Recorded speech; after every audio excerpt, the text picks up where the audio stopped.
Hello and welcome. During my experience as an academic essay tutor, I have come across many papers, and most of them tend to have some common errors that I wish to address today.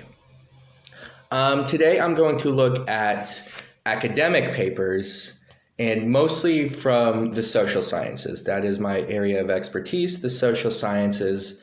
But I feel like these tips can also help with the natural sciences or other academic papers.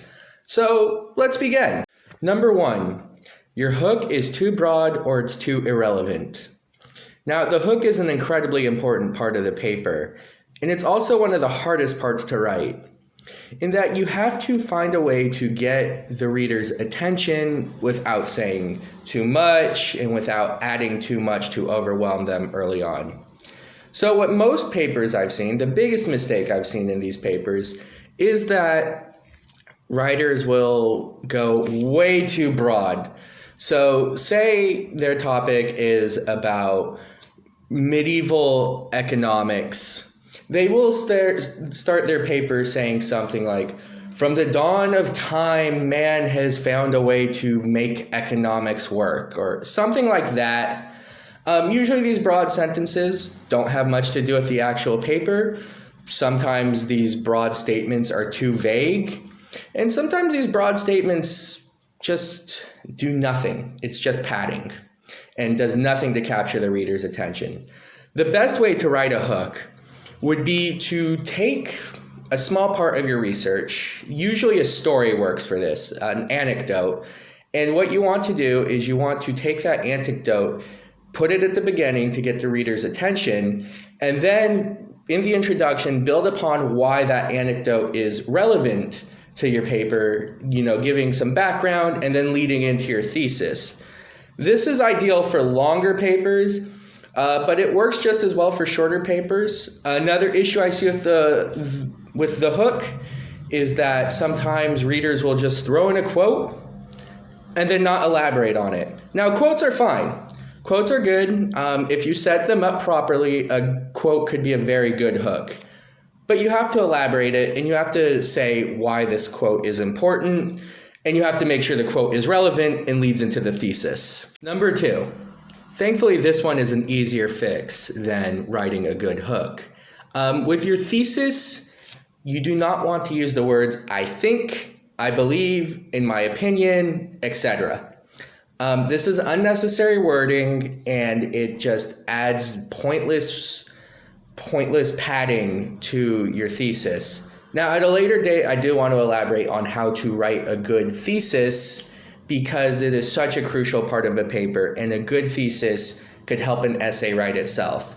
But for now, when you write your thesis, make sure you don't use "I believe," "in my opinion," statements like that. We know the thesis is your opinion. That's the point of the paper, is that this is your opinion. You don't need extra words like this. And extra words like this can kind of ruin an otherwise good thesis. For number three, this one is kind of a weird one. And I kind of struggle to explain it myself, but let's kind of unpack it. The issue I see a lot of students do in academic writing is, in order to support their topic sentences and their paragraphs, they will throw in a quote, which is fine. That's perfect. That's what you're supposed to do. But then, for some reason, they do not cite the quote. They do not lead into the quote. They just throw a quote as their sentence, and that's it.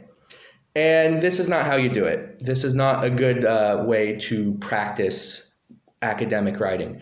A better way to do this would be to say, "So-and-so describes this when they said, quote." So don't just say topic sentence, then monkeys are bad. You would want to say, well, according to Jane Goodall, she describes a phenomenon in monkeys by saying that this is problematic, quote. And of course you want to cite it either in footnote form or APA or MLA, however your teacher or however you see fit. Being a historian under the Chicago Turabian style, I'm a fan of footnoting, but to each their own. Just cite the quote, and then you elaborate on why you picked that quote. don't just throw in a quote and make it a laundry list either.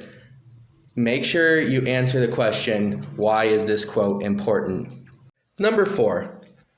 This next one tends to happen in papers dealing with current events or hot topic issues, such as gender or race. And I'm talking about the writer making broad, unsupported claims that tend to have no nuance, no sources to back it up, besides them saying, oh, as we can see in the current world, this is an undisputed fact. So I wanted to take a minute to discuss this because nothing can ruin a paper quite like an unsupported claim, especially one that doesn't allow any nuance and that does not really support anything. So some examples of this that I've come across include, as we can see in the current world, feminism has made things worse for women. End story. There's no source saying, there's no polls, there's no articles, there's no sources backing this up. It's just, look outside your window, you can see that. Or, as we can see, conservative economic policies have made life worse for everyone. Again, usually there's no backing up this claim. Now, these claims could be right, could be wrong. I'm not an expert. I'm not trying to argue one way or the other. That's why I picked one from each side of the political spectrum to kind of say that this is a broad issue across all students. And it's usually a political issue that these tens of statements come out. You can include these in your paper, especially if it's relevant to your thesis. But you have to do it in a way that's not broad and that it's supported. So you could even say, according to a poll by the New York Times, X, Y, and Z. Or according to activists, they have noted X, Y, and Z. So this is a tricky area, but it's something that I see a lot. And it really kind of ruins the credibility of a paper if the writer just says, look out the window, and that's that. Turn on the TV, watch the news, and that's that. There's usually no critical thinking behind it, and there's usually no nuance, no development or anything. So that's why this, I think, is probably the most damaging mistake that I see in the paper. And for me as a reader, usually when I see this, even if the rest of the paper is fine, I kind of lose a little faith in the author. The final thing I want to address, fittingly, is the conclusion. Something I see a lot of students do is they love to add new information in the conclusion. And it could be both a concluding sentence or a concluding paragraph. It usually both. The rule I'm about to say applies to both. Don't add any new information in the concluding sentence or concluding paragraph. Both of those are specifically for summarizing the key takeaway from either the paragraph or the paper, depending on how you're approaching it. So a concluding sentence should really just restate the topic sentence of a paragraph. But I see a lot of times students will like to discuss, and then in their conclusion, so that's what I discussed. And by the way, this other fact that would have helped support my supporting sentence, which the fact itself is fine, but have it be a supporting sentence and not a concluding sentence.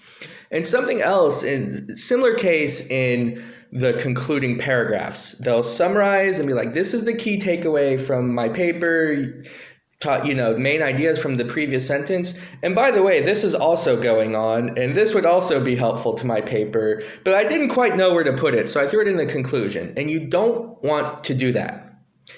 If you do not know where to put a piece of information, then it is probably not too relevant to your thesis, and you don't need to include it. If it is essential to your thesis, then you should probably find a way to have it be in one of the supporting paragraphs. You do not use it for the conclusion. And those are the 5 most common essay mistakes that I see in student academic writing. I hope this video helped you out a little, and I hope to see you again soon with more tips on how to write essays.